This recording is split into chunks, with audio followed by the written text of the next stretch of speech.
जय श्री श्याम। बरसात हो रही थी और एक सरकारी स्कूल में टीचर जो हैं बच्चों को पढ़ा रहे थे।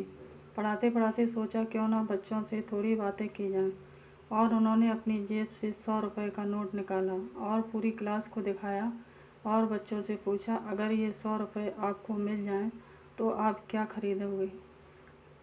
तब तमाम बच्चों ने अलग अलग जवाब दिए। क्लास में एक आखिरी बच्चा बचा था जिसको जवाब देना था। तब वह बच्चा अपनी जगह खड़ा हो गया और जवाब दिया कि सर, मैं अपनी माँ के लिए चश्मा लेकर आऊँगा।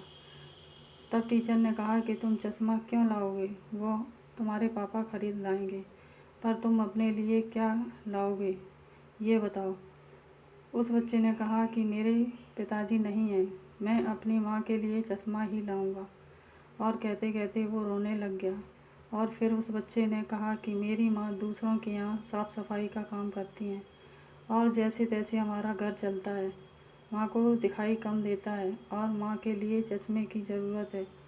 यह सुनकर टीचर भी स्कूल इमोशनल हो जाते और कहते, ये लो 100 रुपये, लेकिन ये मत सोचो कि मैं ये इनाम दे रहा हूँ या तुम्हारी माँ के चश्मे के लिए पैसे दे रहा हूँ।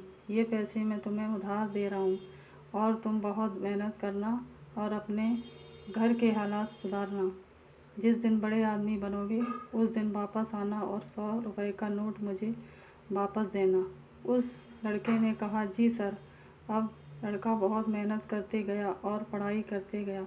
20 सालों के बाद में ही वही इतिहास दोहराता है। बाहर बारिश होती और सरकारी स्कूल में क्लासेस चल रही थीं।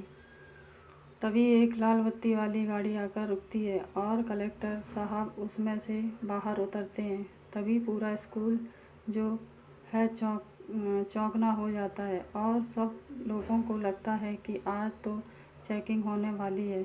सब अलर्ट पर रहते हैं और जो कलेक्टर साहब होते हैं वो एक टीचर का नाम पूछते हैं और सीधे उसी क्लास में जाते हैं जहाँ बुजुर्ग टीचर जो समझ नहीं पाते हैं कि कलेक्टर साहब उनके सामने खड़े होते हैं।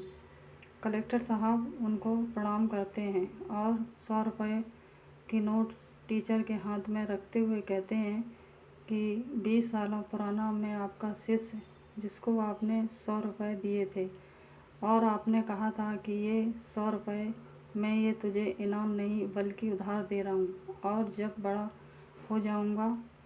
हो जाएगा तब वापस कर देना। और आज मैं आपको उधार देने आया हूँ, आपसे आशीर्वाद लेने आया हूँ, क्योंकि उस दिन जो आपने जो मदद की थी उससे मुझे जीवन में बढ़ने के लिए इंस्पिरेशन मिली और मैं कामयाब इंसान बन गया हूँ।